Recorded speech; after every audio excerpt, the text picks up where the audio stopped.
Selamat malam para netizen dimanapun kita berada, salam inspirasi bagi kita semua. Menarik begitu kan ya, Pak Jokowi dan Ketua MK begitu ya, akan dilaporkan begitu ya ke KPK. Ini ada kaitannya dengan KKN atau nepotisme begitu. Benarkah seperti itu begitu? Ini Presiden Jokowi dan Ketua MK Anwar Osman ya Gibran dan Kaisang dilaporkan ke KPK dugaan kolusi nepotisme atau KKN mereka. Apakah benar seperti itu begitu kan ya?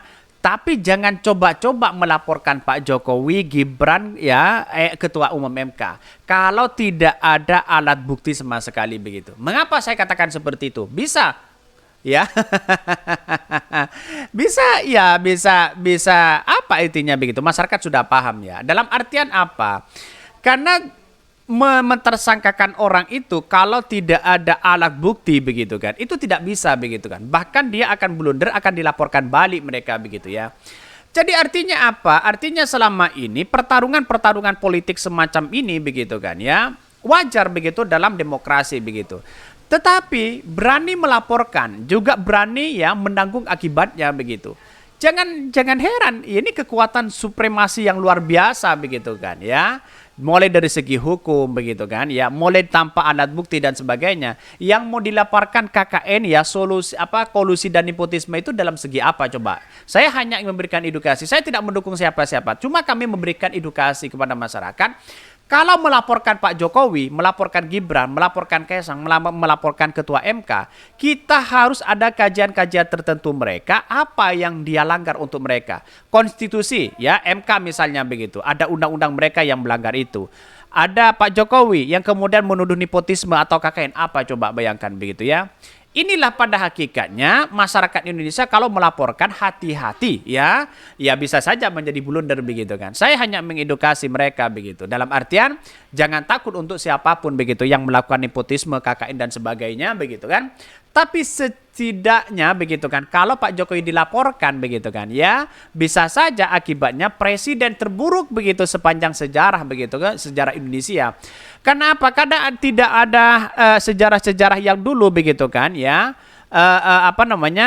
Presiden itu melakukan nepotisme dan KKN. Kalau di eranya Pak Jokowi misalnya ada dugaan terus kemudian melaporkan sana sini, harus ada bukti yang kuat begitu kan. Karena zamannya sekarang itu kan Pak Jokowi tidak sendirian mereka begitu ya.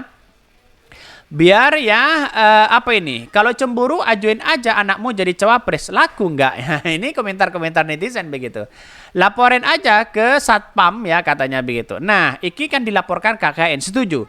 Mungkin dilaporkan pelanggaran konstitusi mentoknya dan pemecatan aja katanya. Percuma, KPK juga ya anak buah dari doi, lapor ke malaikat. Apa ini maksudnya begitu ya?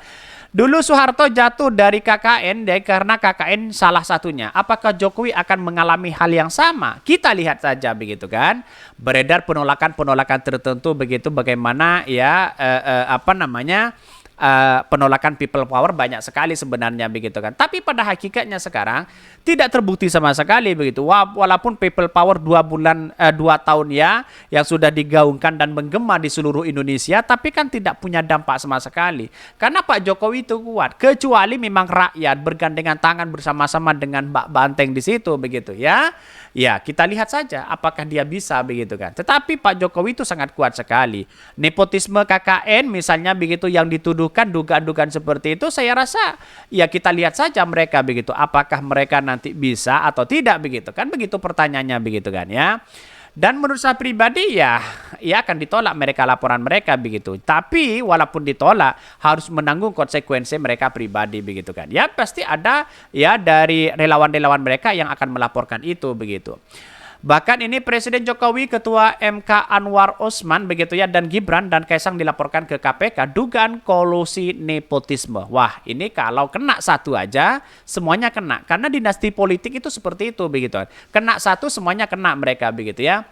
Tim Pembela Demokrasi Indonesia TPDI melaporkan Presiden Joko Widodo atau Jokowi, Ketua Mahkamah Konstitusi Anwar Osman, Wali Kota Solo Gibran Raka Buming Raka, dan Ketua Umum Partai Solidaritas Indonesia PSI Kaisang Pangarep dan Komisi Pemberantasan Korupsi KPK. Apa yang mau dilaporkan? Koordinator TPD Erik ya.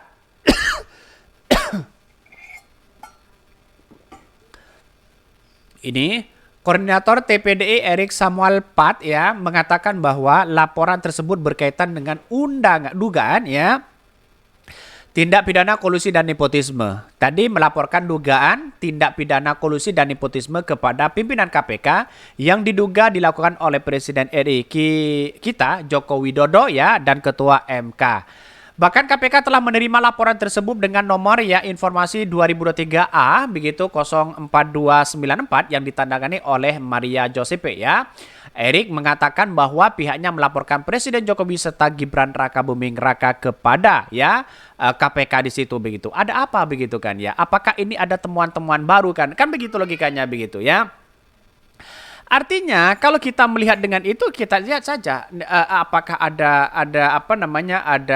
nepotisme atau KKN begitu. Hati-hati untuk melaporkan begitu ya kekuasaan mereka sekarang masih aktif mereka begitu kecuali dia tidak berkuasa begitu kan ya. Dan itu sangat memungkinkan terjadi begitu. Tapi dari dugaan-dugaan seperti ini apakah alat buktinya masih cukup begitu kan? Kalau tidak cukup saya kira ya sia-sia aja untuk melaporkan itu begitu. Karena seorang kepala negara itu dilaporkan oleh rakyatnya, kalau itu memang benar-benar ada nepotisme dan KKN begitu kan ya, kita lihat saja begitu ya di realitasnya di rezim hari ini begitu kan ya. Bahkan ya di satu sisi menurut dia dalam gugatan itu begitu kan ya tentang batas usia capres-cawapres memang banyak pertentangan begitu kan ya. Katanya tidak boleh sebenarnya ya mengatakan atau ya dalam putusan hukum begitu. Misal ya persyaratan calon wakil presiden yaitu harus berumur 40 tahun ya atau ya dengan kata-kata atau itu memperlemah sebenarnya begitu kan. Bisa saja dirubah ya.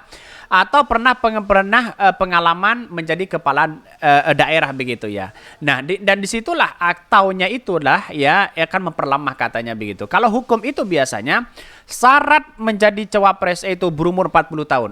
Tidak ada tambahan sama sekali. Dengan ada tambahan itu memperlemah dari sebuah keputusan itu katanya begitu ya. Tapi kita lihat saja nanti begitu ya. Bahkan ya Erik menyebutkan Hakim MK harus mengundurkan diri apabila ada gugatan ya yang memohonnya memiliki hubungan keluarga ya. Apakah karena keluarga mereka begitu kan si Osman bisa ya mengabulkan. Ya, kita lihat saja hal seperti ini. Tapi ya si Osman ini bersumpah atas demi konstitusi mereka begitu walaupun pamannya ya. Ia pun menduga adanya unsur ya kesengajaan dan pembiaran ya dalam penanganan perkara gugatan batas usia capres-cawapres sehingga ia menilai bahwa hal tersebut diduga kuat tindakan nepotisme antara para terlapor.